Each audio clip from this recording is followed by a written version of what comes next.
한 남자가 깊은 바다에 빠졌습니다. 너무나 깊은 바다. 깊은 만큼 무서운 바다입니다. 깊고 무서운 바다에 한 남자가 빠졌습니다.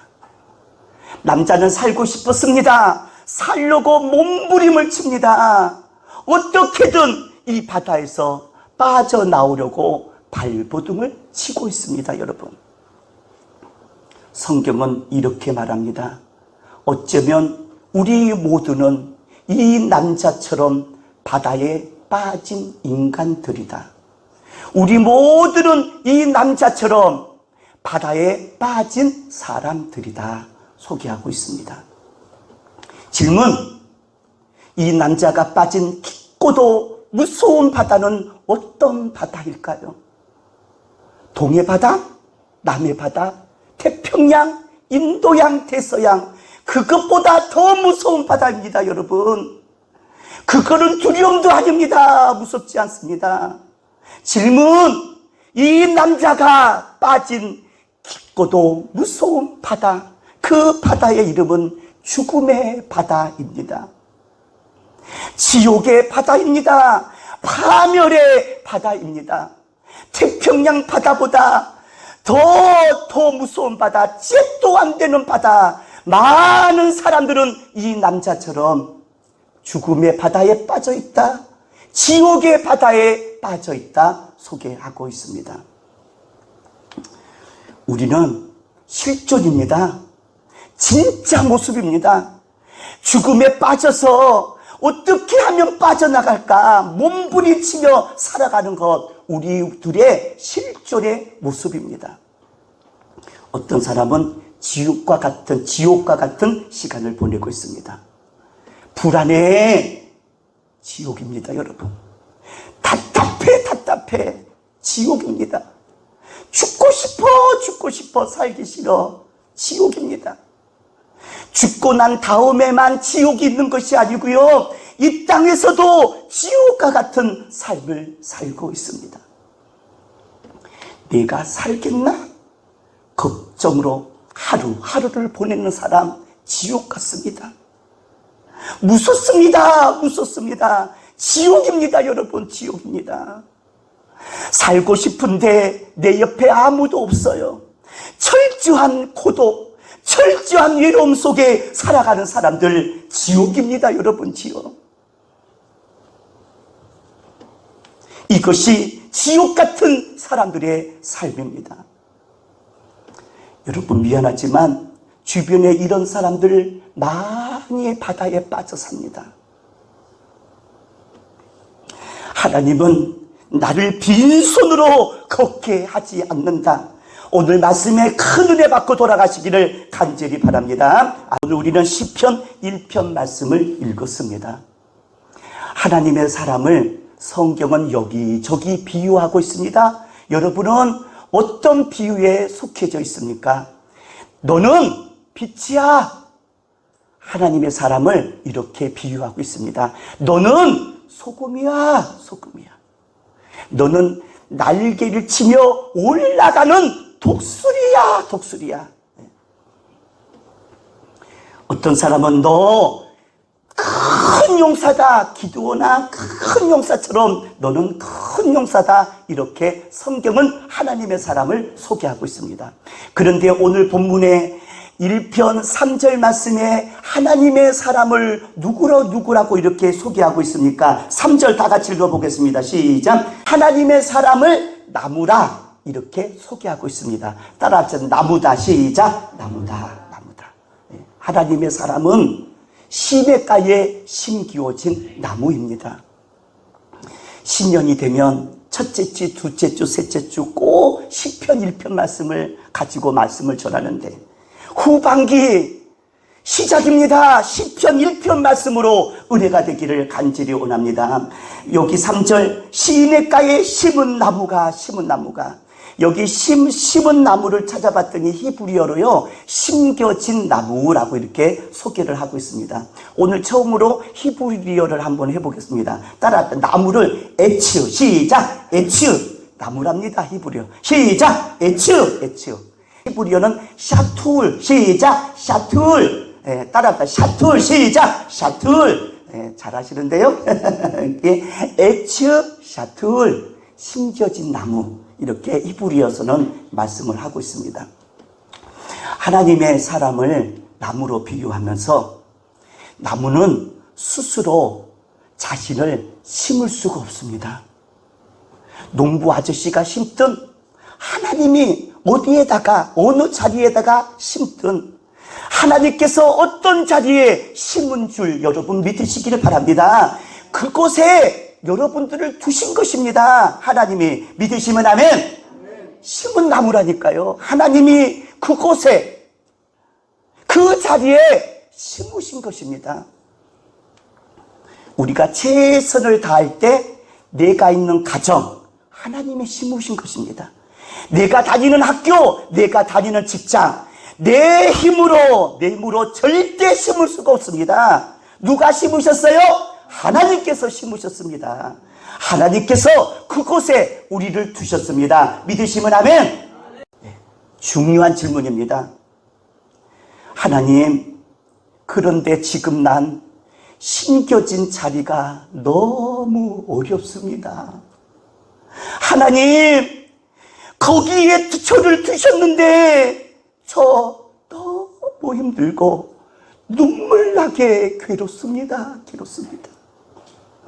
왜 하나님 나를 그곳에다가 심으셨습니까? 그래서 사람들은 그 자리를요, 몸부림치며 나오려고 열심히 합니다. 그 자리를 벗어나려고 무언가 열심히 살아가고 있는 것이 우리들의 모습입니다. 지금 세상에 악한 일을 서슴지 않고 합니다. 그렇게 거짓말 뻔히 하는 거짓말을 하고요, 얼마나 사람을 사기를 진짜 아십니까? 나는 어떠한 모습인가 내 자신을 뒤돌아봐야 합니다. 나는 시냇가에 심기어진 나무라고 하는데 왜 하나님은 그곳에 나를 심어서 이렇게 눈물로 괴로움을 당하고 이렇게 삶이 힘들까? 하나님 질문합니다. 그렇다면 하나님의 사람은, 복 있는 사람은 이 어려운 자리, 여러분 질병 앞에 있잖아요. 돈 앞에 힘들게 있잖아요. 인간관계에 힘들고 있잖아요. 그 어려운 자리에 있을 때 하나님의 사람은 무슨 일을 할까요? 무엇을 어떻게 할까요? 성경 읽다 보니까요, 하나님의 사람은 놀랍게도 아무것도 안 합니다. 따라합시다. 아무것도 안 한다. 시작. 아무것도 안 한다. 여러분들은 발버둥 치잖아요. 복 있는 사람은, 하나님의 사람은 아무것도 하지 않았습니다.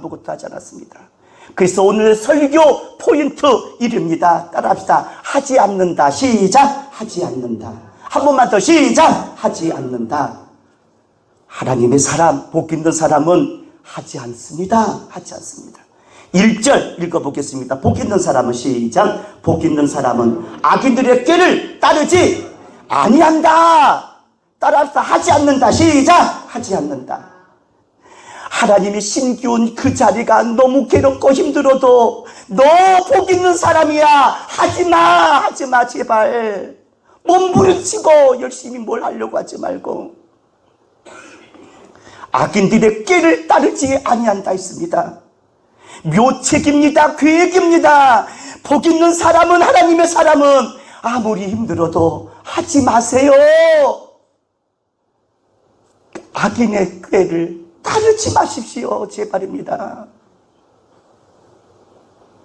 모든 악독과 모든 기만 가지고 말입니다. 그렇게 상대방이 꼴보기 싫고 시기 질투합니다. 비방의 말을 가지고 말합니다. 비판하지 말라, 정죄하지 말라 하는데도 내 입에서는 여전히 비판합니다. 비교에 쌓고 말입니다. 하나님의 사람은 시냇가에 심기오는 나무는 따라합시다. 하지 않는다. 시작. 하지 않는다. 제발 좀 하지 마십시오, 여러분. 두 번째, 죄인의 길에 서지 아니한다. 하지 마세요. 하지 마세요. 뭐 그렇게 열심히 하십니까? 죄인들의 길에 서지 아니한다. 여기 서다는요, 줄을 서다 이 뜻입니다. 동조하다 이 뜻입니다. 예? 줄을 서다. 여러분, 우리가 살면서 줄 잘 쓰잖아요. 누구 편에, 누구의 줄을 서야 되나?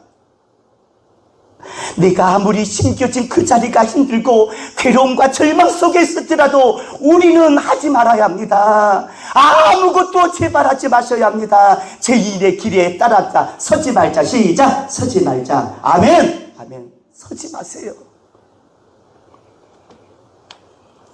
세 번째, 여기 오만하다 이 뜻은요, 따라합시다. 자기 자랑. 시작. 자기 자랑. 예, 자기 자랑. 자기 말을 많이 합니다. 상대방 말 잘 안 듣고 자기 말을 많이 합니다. 그래서 뭐라고 말하냐? 내가 이 정도야? 이 정도야. 내가 이 정도야. 오만한 자들의 자리에 앉습니다. 내가 이 정도야. 기도 나 이렇게 하고 있어요. 전도 한 명 하면 난리가 납니다. 난리가 납니다. 나 이 정도야. 봉사할 때도요, 얼마나 이름도 없이 비토해야 되는데 나 이 정도야. 오만한 자리에 여러분 자리에 앉습니다.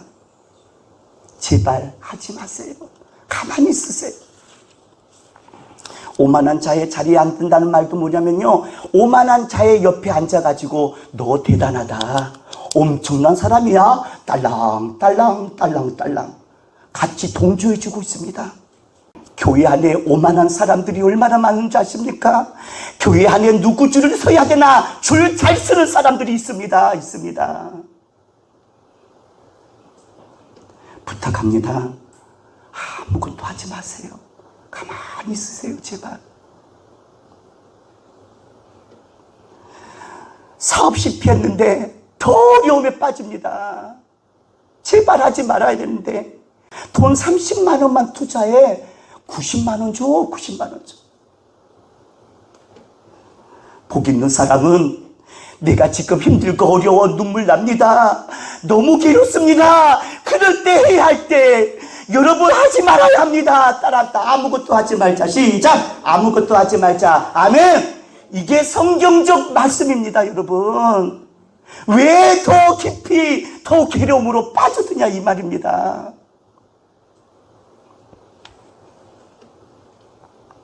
하지 마세요. 시작. 하지 마세요. 제발입니다. 제발입니다. 그렇다면 하나님의 사람은 무엇을 할까요? 아무것도 안 하고 가만히 있나요? 아닙니다. 하나님의 사람은 무엇을 할까요? 오늘 본문에 신기하게도요, 하나님의 사람이 움직임이 나타나고 있습니다. 움직임이 나타나고 있습니다.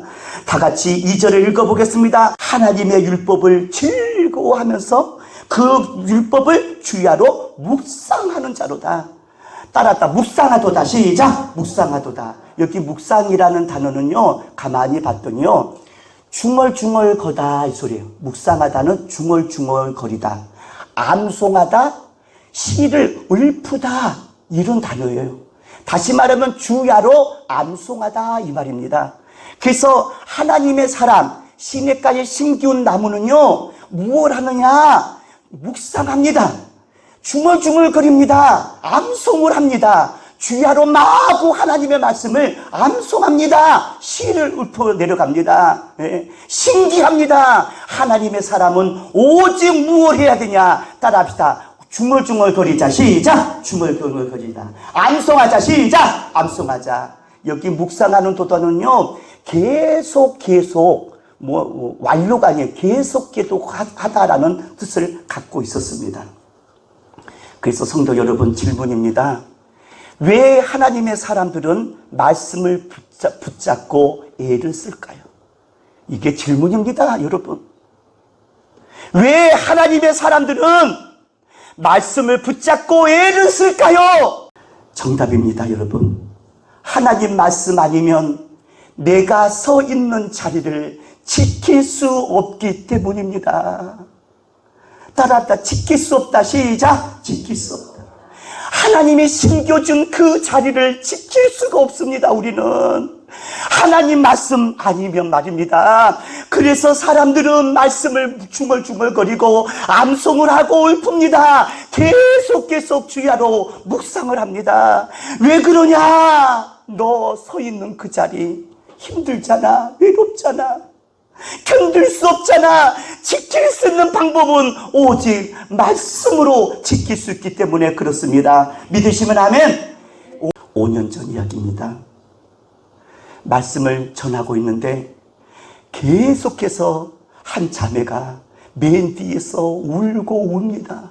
이 우는 소리가 소리까지 들립니다. 울고 웁니다. 말씀이 끝날 때까지 우는 거예요. 그래서 예배가 끝나고 그 교회 담임 목사님이 말씀하십니다. 목사님, 저 자매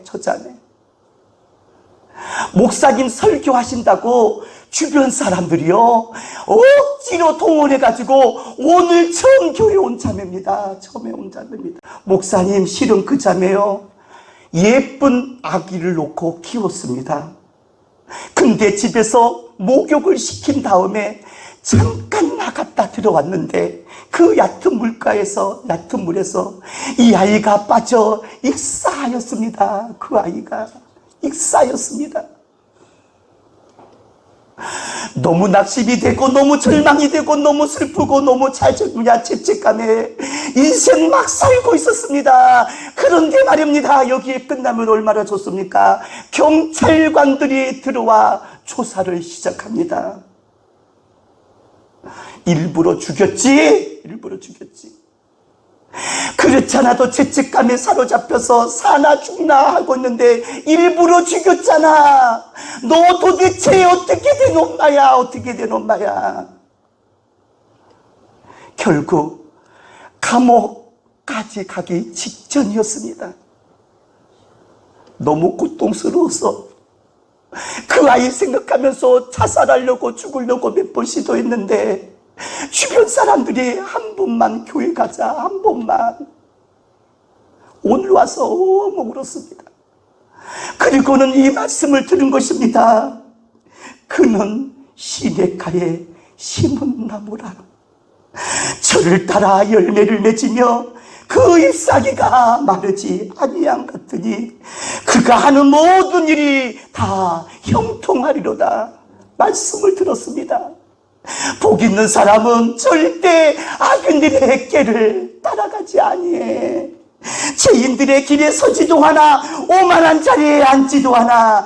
그는 주야로 말씀을 암송하고 읽고 또 그렇게 한다고 말씀을 들었습니다.